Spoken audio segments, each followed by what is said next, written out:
여러분들 혹시 누군가를 기쁘게 하기 위해서 얼마만큼 해보신 적 있으신가요? 그러니까 보통 얼마만큼 간다라고 표현을 하죠. 여러분께서 정말로 좋아하는 그 이성을 위해서 아니면은 친구를 위해서 여러분들이 그 사람을 위해 준비한 최고의 선물은 무엇이었나요? 나는 정말로 내가 좋아하는 내 친구를 위해서 아니면은 내 애인을 위해서 이만큼까지 해봤습니다. 자랑할 수 있는 사람. 제가 용돈 3개월치를 모아가지고 여자친구에게 이런 선물 줬습니다 라고 얘기할 수 있는 사람. 제 얘기 아닙니다, 여러분. 저는 그만큼 용돈이 없어요. 중국에서 이런 일이 있었다고 합니다. 어떤 한 남성이 한 여인에게 프로포즈하기 위해서 어디까지 가봤냐면요, 아이폰을 무려 99대를 샀다 그래요. 상상이 안 가시죠? 사진 한번 보여주시겠어요? 사진이 준비가 안 됐나요? 네, 사진 준비가 안 됐나 보네요. 어떤 상황이었냐면은 당시 아이폰 6입니다, 여러분. 지금 16 나왔죠? 아이폰 6이 처음 나왔을 때 그게 하나로 약 거의 100만 원 가량이 됐었는데, 한 남성이 여인에게, 자기가 사랑하는 여자에게 프로포즈하기 위해서 아이폰 99대를 구입해서 그거를 하트 모양으로 만들고 여인을 그 가운데 초대해서 프로포즈했다 그래요. 여러분 상상이 가시나요? 뭐 그렇게까지 하나라고 하는데 정말로 그렇게 프로포즈했습니다. 그런데 그 프로포즈를 준비하기 위해서 꽃과 반지를 제외하고 아이폰만 무려 8,900만 원어치를 구입했다 그래요. 와, 제정신이 가. 그쵸? 근데 여러분 어떻게 됐을까요? 그 프로포즈 결과 실패했습니다. 여인이 너무 부끄러워서 프로포즈라는 순간 그 자리를 즉시 떠났다 그래요. 참 부끄럽죠. 남자로서 참 부끄럽습니다. 근데 여러분, 우리가 이렇게까지 선물을 준비하는 이유가 무엇이죠? 선물을 이렇게 주려는 이유가 무엇이죠? 그 상대방을 그만큼 좋아하니까, 내가 좋아하는 그 사람이 정말로 기뻤으면 하고 나를 더 제발 조금이라도 더 좋아해 줬으면 마음에, 그런 마음에 우리가 그 선물을 준비한다고 하죠. 우리가 생일 선물을 줄 때라든지 아니면 내가 좋아하는 그 친구에게 선물을 줄 때, 아무런 선물을 줄 때 그 사람이 내 마음을 알아주고, 아, 나를 좀 더 좋아해주면 좋겠다, 내 선물을 받음으로써 그 사람 좀 더 기뻐했으면 좋겠다라는 그런 목적을 가지고 우리 선물을 합니다. 여기서 질문 하나 드리겠습니다. 여러분께서 하나님께 드릴 수 있는 최고의 선물은 무엇일까요? 이 질문을 드리기 전에 한 번 더 다른 질문을 드려볼게요. 하나님의 마음을 여러분께서 주신 이렇게 혹시 선물을 준비한 적이 있으시나요? 내가 하나님을 기쁘시게 하기 위해서 하나님께 선물을 드려본 적이 있다. 여러분, 헌금이 아니에요. 선물입니다. 내가 하나님을 좋아하는 마음으로, 하나님을 사랑하는 마음으로 하나님을 위해서 나는 이런 선물을 준비해 본 적이 있다. 이 대답에 예라고 대답할 수 있는 분 과연 누가 있을까요? 우리 한번 손 들어볼까요? 나는 하나님을 위해서 선물을 준비한 적이 있습니다.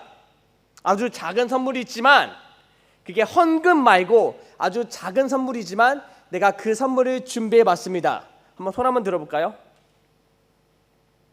여러분께서는 아마도 준비한 적이 있지만 그게 선물인지 모를 거예요. 왜냐하면 우리는 보통 선물을 돈이나 재물만 생각하는데, 저는 오늘 말씀 통해서 하나님께 드릴 수 있는 최고의 선물이 무엇이고 또 우리는 그것을 어떻게 준비할 수 있는지 함께 나누도록 하겠습니다. 우리가 계속해서 로마서의 말씀을 읽고 있습니다. 여러분, 로마서 말씀 어떤가요? 로마서는 제가 한번 설명드렸지만 로마서는 성경책 안에 작은 성경책이다. 왜? 로마서 안에는 성경에 대한 모든 내용이 다 함축되어 있기 때문에 로마서가 작은 성경 얘기하고 있는데, 로마서의 핵심 말씀이 오늘 말씀에 등장합니다. 벌써부터 하품하면 납니다, 여러분. 벌써부터 하품하면 굉장히 곤란하죠. 그렇죠? 근데 오늘 로마서 말씀 가운데 핵심이 있는데, 로마서 구성을 먼저 함께 나누도록 하겠어요. 여러분, 로마서 구성 혹시 아시나요? 우리가 로마서를 크게 두 부분 나눠서 볼 수 있는데, 첫 번째는 1장부터 11장까지 말씀이에요. 그런데 이 내용은 복음, 믿음, 은혜, 구원에 대한 말씀이 1장부터 11장까지 등장합니다. 이게 바로 핵심 키워드예요. 어떤 의미냐면은 너희가 이렇게 구원을 받았다. 너에게 전한 복음은 이런 복음이고 너희가 그 복음으로 말미암아 믿음을 얻었고 그 믿음이 은혜이고 너희가 그 믿음으로 말미암아 이렇게 구원을 받았다가 1장부터 11장까지의 내용이에요. 처음 듣는 내용 같죠? 목사님이 이런 설교를 한 적이 있으신가? 라는 표정인데 네, 제가 오늘까지 이런 설교를 수련회부터 시작해서 오세영 담임 목사님이 첫째 날 저녁 때 설교해 주시고 오늘까지 한 설교 내용이 바로 이런 내용이었어요. 와, 아주 대단한 설교를 하셨네. 그런데 두 번째 부분은요, 이제 12장부터 16장까지의 내용이에요. 근데 키워드는 단 하나입니다. 적용이에요. 어떤 의미냐면은 너희가 이렇게 구원을 받았다라는 1장부터 11장까지의 내용에서 그러니까 구원받은 너희는 앞으로 이렇게 살아라 라는 내용이 바로 12장에서 16장까지의 말씀의 내용입니다. 1장부터 11장까지는 구원에 대한 전했다면은 이제 그 다음부터는 그 구원에 대한 너희가 그 말씀을 받았으니까 이제 그 말씀대로 이렇게 적용하면서 살라는 말씀이 바로 12장에서 16장까지의 내용의 말씀이에요. 그런데 오늘 말씀이 왜 중요하냐면은 오늘 말씀은요, 이 두 부분 1장부터 11장 그리고 12장부터 16장까지 내용을 연결하는 부분입니다. 아주 중요한 내용이 뭐냐면은 본문은 로마서는 아주 중요한 역할을 하고 있어요. 우리가 보통 책을 읽다 보면은 아주 중요한 내용이 나오죠. 그리고 또 다른 중요한 내용이 또 나옵니다. 그런데 여기서 중요한 건 뭐냐면은 이 중요한 내용 두 가지를 어떻게 연결하느냐, 이 중요한 두 가지 내용이 어떻게 연결이 되어 있고 어떻게 연관이 되어 있고 우리가 이것을 어떻게 같이 보아야 되는가, 바로 그 연결고리가 굉장히 중요하잖아요. 그렇죠? 맞죠, 여러분? 여러분 보통 우리가 책을 읽다 보면 그런 내용이 나옵니다. 책을 많이 읽어본 사람은 알 거예요. 그런데 오늘 본문 말씀이 바로 그 연결고리 역할을 하고 있다라는 거예요. 우리가 복음에 대해 들었고 이제 앞으로 살아야 되는데 너희가 이렇게 적용하라, 이렇게 살라 라는 내용이 바로 오늘 본문의 내용이라는 거예요. 그래서 오늘 본문이 어떻게 시작하고 있죠? 첫 번째 단어가 뭡니까? 1절 첫 번째 단어가 뭐죠? 그러므로예요. 그러므로 이게 어떤 의미냐면은 너희가 복음을 듣고 하나님의 은혜로 믿음으로 말미암아 구원을 얻었으니, 바로 1장부터 11장까지의 내용이죠. 너희가 복음을 들었고 하나님의 은혜를 받았고 믿음으로 말미암아 구원을 받았으니까 그러니까 이렇게 살아라 라는 내용입니다. 여러분, 이것이 무엇을 의미하냐면은 지금 저와 여러분의 상태를 얘기하고 있어요. 어떤 상태인가요? 어떤 상태죠? 11장까지 말씀에서 내가 비록 이방인 그리스도인이지만 나는 유대인이 아니지만 오직 하나님의 은혜로 내가 믿음을 선물로 받았으니까 그 믿음으로 말미암아 구원을 받았다. 어떤 상태죠? 저와 여러분이 그리스도인이 됐다. 그리고 하나님의 자녀가 됐다. 여러분, 이것이 지금 저와 여러분의 상황을 얘기해 주고 있어요. 저도 한번 따라 보겠습니다. 나는 더 크게 나는 그리스도인입니다. 누가요? 내가, 여러분이. 우리가 무엇이라고요? 그리스도인, 하나님의 자녀, 은혜로 말미암아 구원을 받은 사람들, 그게 저와 여러분이에요. 여러분 믿으십니까? 여러분 믿으셔야 돼요. 왜냐하면 사도 바울이 아니라 하나님께서 이렇게 선포하셨어요. 믿음으로 말미암아 구원을 받는다. 근데 우리가 하나님을 믿잖아요, 여러분. 그렇죠? 그렇기 때문에 우리는 누구다? 하나님의 자녀다. 그리스도인이다. 이제 사도 바울은 그런 너희가 이제 이렇게 살아야 된다고 오늘 말씀을 얘기하고 있어요. 뭐라고 얘기하고 있죠? 1절 말씀입니다. 너희를 권하노니 너희 몸을 하나님이 기뻐하시는 거룩한 산 제물로 드리라. 사도 바울의 권면의 얘기입니다. 우리가 하나님께 무엇을 드려야 된다고 얘기하고 있어요. 근데 무엇을 드려야 되냐면은 하나님이 기뻐하시는 거룩한 산 제물로 무엇을 드려라? 우리 몸을. 왜인가요? 이것이 바로 우리가 하나님께 드리는 무엇이다? 영적 예배다. 여러분, 처음 듣는 것처럼 저를 쳐다보면 안 됩니다. 왜냐하면 말씀에 분명히 나와 있죠. 1절 말씀 보면 이는 너희가 드릴 영적 예배니라고 나와 있어요. 여러분, 우리가 어떻게 할 때, 하나님께 우리의 몸을 거룩한 산 제물로 드릴 때, 여러분 근데 생각해 보세요. 1절 말씀 듣고 보여주세요. 하나님이 기뻐하시는 뭐라고요? 거룩한 산 뭐라고요? 제물이에요. 제물. 여러분, 제물하면 보통 뭐가 떠오르시나요? 네? 제사. 그림 한번 보여주시겠어요? 저게 제물이에요. 저게 번제를 드리는 모입니다, 여러분. 그렇죠. 여러분, 새로운 그림인가요? 새로운 개념은 아니죠. 구약에서 보통 제사를 드릴 때, 제물을 드릴 때 저런 식으로 번제 위에 제물을 어떻게 하죠? 잡고 드려요. 그렇죠? 제물을 드리는 이유가 뭐? 제물 드리기 전에 우리가 무슨 하죠? 제물을 드리기 전에 우리가 제물 위에 손을 얹고 안수를 합니다. 그 안수를 하는 이유가 무엇이죠? 내 죄가 이 제물에게 옮겨가기를, 그래서 내 죄가 용서받기를. 그렇죠? 그런데 1절 말씀에 이렇게 나와 있어요. 너희를 권하노니 너희 몸을 하나님이 기뻐하시는 뭐로 드리라고? 거룩한 산 제물로 드려라. 여러분, 구약에서는요, 소, 염소, 양 이런 것들로 제물 드렸는데, 미개 문화, 그러니까 좀 덜 발전된 문화에서는요, 무엇을 제물로 드렸냐면요, 자기 자신의 자식을 제물로 드렸어요. 내가 믿는 그 미신을 위해서, 미신이 나에게 어떤 풍족한 은혜를 주시기 위해서 내 자녀를 번제로 드렸어요. 그런데 1절 말씀에서 너희 몸을 하나님이 기뻐하신 거룩한 산 제물로 드리라. 어떤 의미일까요? 저는 처음 이 얘기를 듣고, 아주 어렸을 때 이 얘기 듣고, 자살? 나를 죽여야 되나? 산 제물, 내가 죽어 있는 상태 드리면 안 되니까 자살은 안 되겠구나. 내가 예루살렘까지 가가지고 나를 거기에 바쳐야 되나? 라는 생각을 했어요. 분명히 이것은 잘못 생각하면 오해의 소지가 있는 구절이죠. 우리를 하나님께 직접 들어야 된다. 여러분, 구약에서 근데 이런 비슷한 예가 나옵니다. 누구의 이야기죠?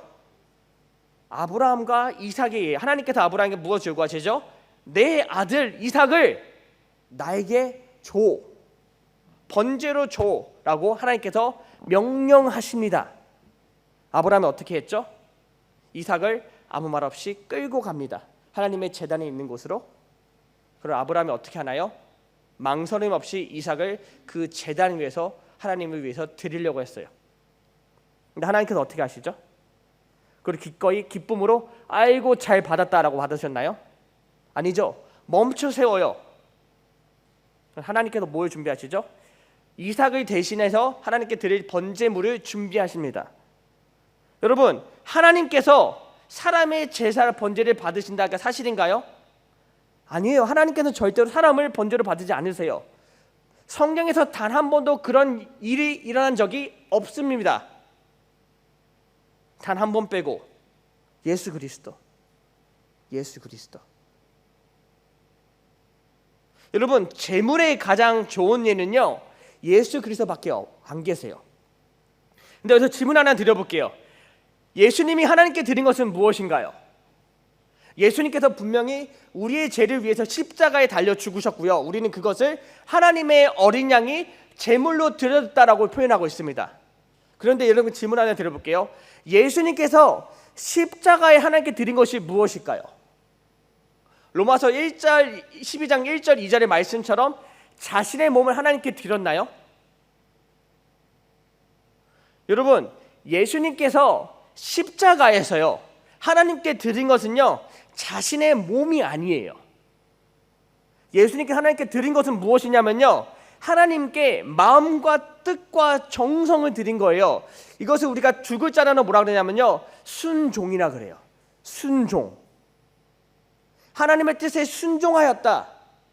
예수님께서 자신의 몸을 드리기 위해서 죽은 게 아니라 하나님의 뜻에 순종하기 위해서 몸과 마음과 뜻과 정성 모든 것을 다 하나님께 드린 게 바로 번제예요. 자신의 몸을 죽이신 게 아니에요. 그냥 목숨을 아무런 이유 없이 바치신 게 아닙니다. 하나님께 순종하기 위해서요, 모든 걸 다 바쳤다라는 거예요. 그렇기 때문에 1절 말씀에서 우리 몸을 하나님께 드리라는 것은 어떤 의미가 있냐면은 우리의 모든 것을 다 하나님께 순종하는 마음으로 드리라는 의미가 있다라는 거예요. 거룩한 산 제물로 드리라는 것은 살아있는 우리 몸을 하나님께 드리라는 그런 의미가 아니라 예수님께서 우리에게 보여주신 것처럼 우리의 모든 것을, 삶이라는 모든 것을 다 하나님께 순종하기 위해서, 그리고 가장 중요한 것, 하나님께서 기뻐하기 위해서, 하나님을 기쁘시게 하기 위해서 너의 몸과 마음과 뜻과 정성, 너의 모든 것을 다 하나님께 드려라, 헌신하라라는 의미가 있다는 거예요. 하나님께 몸을 드린다는 것은 그냥 literally, 그냥 말 그대로, 문자 그대로 우리의 몸을 드린 게 아니라 우리의 삶 전체를 드린다는 거예요. 드린다, 제물을 드리는 건 우리의 몸을 죽인다는 게 아니라 하나님께 헌신하다. 여러분, 제물을 드리는 이유는요, 하나님께서 그 제물을 기뻐 받으시고 먹는다는 게 아니라 하나님께 헌신한다는 의미가 있습니다. 이것도 하나님 것입니다. 저것도 하나님 것입니다. 이 양도, 이 소도, 이 염소도 하나님 것입니다. 그렇기 때문에 우리가 하나님께 우리의 마음을 표현한다가 바로 제물의 의미라는 거예요. 그렇기 때문에 우리가 하나님께 번제를 드린다, 산 제물을 드린다는 것은 어떤 의미냐면은 내 삶을, 내 몸은, 내 모든 것을 하나님 것이기 때문에 하나님께 바칩니다, 드립니다, 헌신합니다라는 거예요. 그런데 어떤 제물에 나와 있죠? 거룩한 1절 말씀이죠. 너희 몸을 하나님이 기뻐하시는 거룩한 산 제물로 드리라. 여러분, 거룩하다는 것은요, 여러 가지 의미가 함축되어 있지만 가장 중요한 바로 하나님을 닮아 있는 삶입니다. 그리고 하나님께 드리기에 합당한 조건 중에 있는 거예요. 그냥 우리 몸을 아무렇게 드린 게 아니라, 우리 삶을 아무렇게 헌신한 게 아니라 거룩한 삶을 하나님께 헌신해야 된다. 하나님께 드리기에 합당한 그런 삶을 우리가 살아야 되고, 그 삶을 살 때 우리가 그 삶에 거룩한 산 제물을 드릴 수 있다라는 거예요. 다시 말하자면요, 여러분 잘 들으셔야 돼요. 다시 말하자면요, 지금 저와 여러분의 삶이 거룩하지 않잖아요. 하나님께서 그 삶에 기뻐받지 않으신다라는 거예요. 단순히 설교 시간에 졸고 있는 게 아니라, 다가 아니라 일상생활에서, 집에서, 학교에서, 관계 속에서, 삶의 모든 부분에서 거룩하지 않다. 하나님께서 그 삶을 기뻐받지 않는다라는 거예요. 여러분 스스로 한번 질문해 보세요. 나는 지금 거룩한 삶을 살고 있는가? 좀 더 다르게 질문한, 나는 지금 하나님께서 기뻐 받으실 만한 삶을 살고 있는가? 하나님께서 지금 내 삶을 보셨을 때 기뻐하실까? 그러면 어떨 것 같으세요?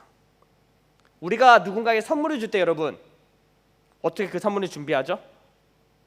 그냥 주나요? 그냥 아무나 선물을 막 주나요? 지수의 생일입니다. 예를 들어서 지수의 생일인데 내가 지수가 가장 좋아하는 것을 생각하지 않고, 지수야 자 선물이야, 껌 한 통을 줍니다. 지수가 그 선물을 좋아할까요? 교정하고 있다고 생각한다면은 절대로 그 선물을 좋아하지 않아요. 지수에게 필요하지도 않고 원하지도 않고 좋아하지도 않는 선물이에요. 근데 여러분, 우리의 삶이 거룩하지 않잖아요. 그러면 그 삶은 바로 이런 선물같이 된다는 거예요.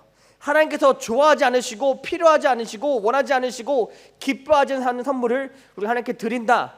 근데 우리는 불평불만하죠. 왜 하나님은 내 선물 기뻐 안 받으시지? 이런 거, 가인과 아벨의 문제가 그거였죠.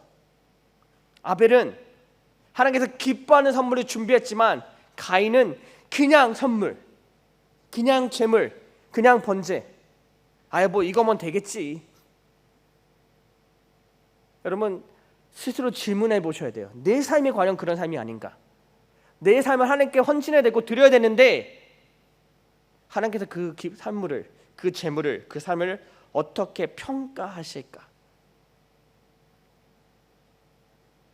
하지만 우리는 로마서 12장 1절의 말씀처럼 하나님께 우리의 삶을 거룩한 산 제물로 드려야 됩니다. 그리고 로마서 12장 2절 말씀 사도 바울은 우리에게 구체적으로 어떻게 할 수 있는지, 어떻게 준비할 수 있는지 그 방법을 설명하고 있어요. 사도 바울은 여기서 두 가지 방법을 설명하고 있는데 하나는 하지 마라, don't, 그리고 하나는 do, 해야 된다라고 설명하고 있어요. 하지 마라, do는 어떤 설명이냐면요, 바로 이 세대를 본받지 말고라고 나와 있죠. 2절 말씀입니다. 너희는 이 세대를 본받지 말고. 여러분, 이 세대는 어떤 세대인가요? 지금 세대죠. 지금 세대. 그렇죠. 여러분, 지금 세대를 우리가 어떻게 표현하죠? 뭐라고 표현하죠? MZ세대. 그것도 지금 지났나요 벌써? 지났어요? 더 이상 MZ세대가 아니에요? 그럼 무슨 세대야 도대체? 나는 이제 MZ세대는 조금씩 이해하기 시작했는데 도대체 이제 무슨 세대지? 예. 그럼 여러분 상상해 볼게요. 여러분, 사도 바울이 이 글을 언제 썼을까? 이 편지를 언제 썼을까요? MZ세대가 시작했었을까요? 한참 전에 썼습니다. 여러분, 사도 바울이 MZ세대라는 그런 개념을 이해할 수 있을까요? 사도 바울에게는 너무나 똑똑한 두뇌가 있기 때문에 MZ세대, 김동찬 목사가 이해하기 전까지 나는 MZ세대를 알고 있다. 2025년 언제 끝났을 텐데 MZ세대가 도대체? 2025년 1월에 끝난 MZ세대를 사도 바울이 이미 다 알고 이 편지 썼을까요? 아니요. 사도 바울은 MZ세대를 몰랐을 거예요. 분명히. 그렇죠. 그렇다면 사도 바울이 얘기하는 이 세대는 어떤 세대인가요? 여러분, 사도 바울에서 얘기하는 이 세대는요, 미래의 세대 아니면 현재의 세대를 얘기하는 게 아니에요. 사도 바울이 얘기하는 이 세대는 어떤 의미냐면요, 바로 세상을 얘기합니다. 세대라는 단어로 우리가 헬라어 단어를 보면요, 어떤 의미가 있냐면은 제너레이션은 또 있지만 세상이라는 의미도 있어요. 어떤 의미냐면은 세상적인 모습, 문화, 습관, 좀 더 구체적으로 설명한다면 비성경적인 모습, 그리고 하나님을 모르는 모습이 바로 이 세대예요. 너희가 이 세상의 잘못된 모습을 본받지 마라. 너희가 하나님을 모르는 그리고 비성경적으로 행하는 이 시대, 이 문화를 본받지 말라라고 우리에게 지금 전하고 있다라는 거예요. MZ세대가 아니라 X세대가 아니라 B세대가 아니라 목사님 라떼 세대가 아니라 하나님을 모르는 비성경적인, 하나님을 조금 더 따르지 않는 그 잘못된 세상적인 모습을 너희가 본받지 말라라고 지금 우리에게 얘기하고 있다는 거예요. 그러므로 너희가 믿음으로 구원을 얻었으니까 너희는 하나님을 모르는 세상의 잘못된 모습을 담지 말라라고 지금 우리에게 전하고 있습니다. 이것이 바로 우리가 하지 말아야의 don't의 방법이에요. 자, 하지 말라고 전했다면 우리가 그 다음에 뭐가 있죠? 해야 되는 모습, 주의 모습입니다. 근데 2절에 뭐라고 나와 있냐, 이렇게 나와 있죠? 너희는 이 세대를 본받지 말고 그 다음에 오직 마음을 새롭게 함으로라고 나와 있어요. 우리가 무엇을 해야 된다? 우리의 마음을 새롭게 해야 된다. 새롭게 해야 된다. 여러분, 이 이전 말씀과 이어집니다. 세상을 본받지 말고 그와 반대되게 하지만 but on the other hand 마음을 새롭게 함으로. 과거에 구원받기 우리는 어떤 모습이었냐면 세상적인 모습, 하나님을 몰랐던 모습이었다면은 지금부터 너희는 마음을 새롭게 해야 된다. 그것이 어떤 모습이냐면요, 과거의 잘못된 모습을 벗어나라는 거예요. 여러분, 세상적인 모습은 어떤 모습이 아니냐면요, 세상과 관련된 모든 것이 세상적인 모습이 아니에요. 성경에 얘기한 세상적인 모습은 어떤 의미냐면요, 하나님이 없는, 하나님을 모르는, 하나님을 무시하는 모습이 세상적인 모습이에요. 여러분, 잘못 생각하시면 안 돼요. 우리가 세상적으로 살아가면 안 된다라는 것은 어떤 의미냐면은 우리가 세상에 관련된 모습을 조금도 가지면 안 된다는 모습이 절대 아닙니다. 만약에 그것이 그런 의미였다면은 우리는 핸드폰 하면 안 되고요, 인터넷 사용하면 안 되고, 세상의 음식을 먹으면 안 되고, 성경책처럼 unleavened bread, 무교병, 염소만 잡아야 되고, 또 율법을 따라서 주일에는 일하면 안 돼요. 그런 말씀이 아니에요, 여러분. 세상적인 모습을 닮지만 하는 어떤 의미냐면은 그런 세상에 관련된 모든 것이 아니라 하나님을 모르는, 하나님 없이 살아가는 그런 모습을 닮지 말라는 거예요. 그래서 마음을 새롭게 한다는 것은 어떤 의미냐면은 하나님이 우리 삶 가운데 중심이 되시고 하나님은 나의 우선순위가 된다라는 거죠. 그것이 바로 저와 여러분의 사도 바울이 지금 권면하는 내용입니다. 지금 너희 삶 가운데, 여러분 생각해 보세요. 지금 내 삶 가운데 가장 우선순위가 무엇인가요? 무엇이에요?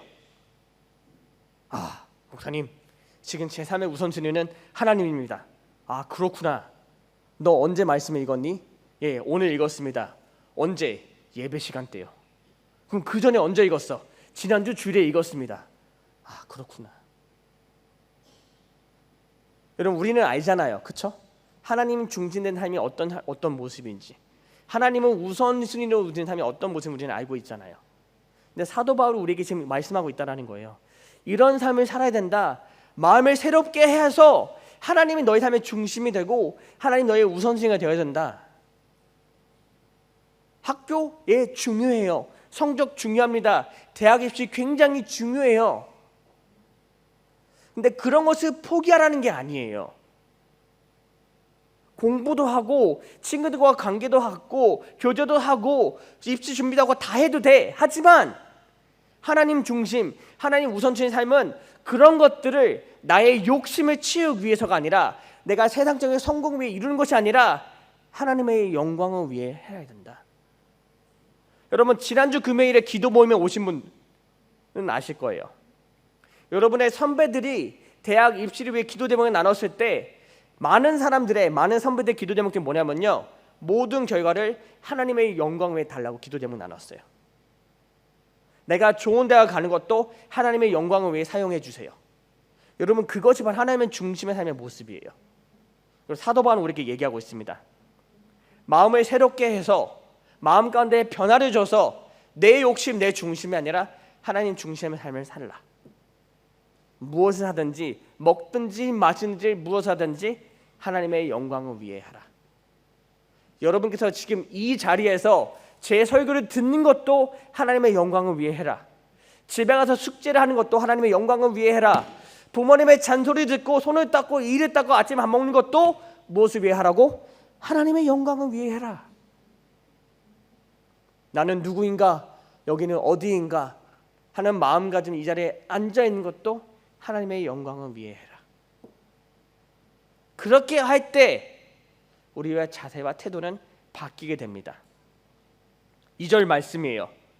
하나님의 선하시고 기뻐하시고 온전한 뜻이 무엇인지 분별하도록 하라.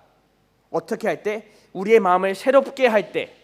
2절 나와 있잖아요. 너희는 이 세대를 본받지 말고 오직 마음을 새롭게 함으로 변화를 받아. 어떤 변화? 우리 마음 가운데 변화를 받아서 하나님이 중심이 돼서 하나님의 영광을 위해서 할 때, 2절 말씀 후반부 말씀이죠. 우리가 이렇게 한다면은 우리는 어떻게 할 수 있냐면요, 하나님의 선하시고 기뻐하시고 온전하신 뜻이 무엇인지 분별할 수 있게 된다라는 거예요. 여러분, 이것이 굉장히 중요합니다. 로마서의 핵심이에요. 왜냐하면 우리는 이미 구원을 받은 자들, 그리스도인 하나님의 자녀가 되었기 때문에 우리는 누구를 기쁘시게 해야 된다? 하나님, 우리를 구원하신 하나님, 나의 아버지신 하나님, 그 하나님을 기쁘시게 해야 된다. 하나님을 기쁘게 해야 된다. 즐겁게 해야 된다. 여러분, 우리가 누구를 좋아하게 되면은 그 사람이 기뻤으면 좋겠죠. 안 그러나요? 조원아, 그렇지? 네. 현중이도 그렇지? 그럴 거야. 그렇죠? 우리가 그 사람 위해서 정말로 모든 걸 다 해주고 싶어요. 제가 여러분들을 위해서 늘 기도하는 것처럼. 왜 그런 표정 짓지? 네, 정말로 그래요. 내가 정말로 사랑하는 여러분들 기도를 해요. 정말로 내가 사랑하는 이 친구들이 하나님 만나게 해주세요. 하나님 알게 해주세요. 내가 사랑하는 우리 선생님들이 정말로 건강하게 해주세요. 사랑하니까. 여러분, 근데 마찬가지예요. 우리가 하나님을 사랑하면요, 우리는 하나님을 기쁘게 하기 위해서 뭐든지 다 할 수 있어야 돼요. 근데 하나님을 기쁘게 하기 위해서 가장 중요한 건 무엇이죠? 그 사람의 마음을 알아야 돼요. 이 사람이 무엇을 기뻐하는지, 내가 어떻게 하면 이 사람이 기뻐할까를 생각하고 알아야 된다는 거예요. 목사님이 집에서 옷을 갈아입을 때 양말을 뒤집어 놓는다. 내 와이프는 양말을 뒤집어 놓는 걸 굉장히 좋아할 거야 라고 생각한다면 어떤 일이 일어날까요? 네, 혼나요. 마찬가지예요, 여러분. 하나님이 어떻게 하면 기뻐하실까? 내가 어떻게 하다 하나님이 기뻐할까? 내가 어떻게 할 때 내 어머니가 기뻐할까? 내가 어떻게 하게 내 친구가 기뻐할까? 여러분, 이 생각을 한 번에 해보잖아요. 우리의 삶이 바뀔 수 있습니다. 하나님이 이렇게 할 때 기뻐하는구나. 우리가 알게 될 때 그러므로 우리는 하나님이 기뻐하신 삶을 살 수 있게 된다는 거예요. 여러분, 이것이 바로 우리가 하나님께 드릴 수 있는 최고의 선물입니다. 내 목숨을 죽이는 일이 아니에요. 하나님을 기쁘시게 하는 일이 무엇인지 한 번 더 생각해보고 이제 그것을 위해서 내 삶을 헌신할 때, 이것이 바로 로마서 11장의 말씀의 가장 로마서 핵심, 하나님께서 기뻐 받으시는 거룩한 생 제물을 우리 삶에 드릴 수 있게 된다는 거예요. 그런 삶을 사시기 바랍니다, 여러분. 그런 삶을 하나님께 헌신하시기 바래요. 그냥 주일에 드리는 예배가 아니라 하나님은 조금이라도 더 기쁘시게 하는 예배를 드리기 위해서, 나의 자세와 나의 태도와 나의 준비를 그렇게 하기 위해서, 하나님이 무엇을 기뻐하신지를 알고 이제부터라도 하나님을 기쁘시게 하는 삶을 사는 우리가 되게 간절히 소망합니다. 그리고 무엇보다도 여러분의 삶이 하나님께서 가장 기뻐 받으시는 선물인 줄 알고 이제 그 선물을 정성스럽게 잘 준비해서 가장 아름다운 모습, 가장 멋진 모습으로 하나님께 그 삶을 헌신하는 저와 여러분이 되길 주님의 이름으로 축복합니다. 기도하겠습니다.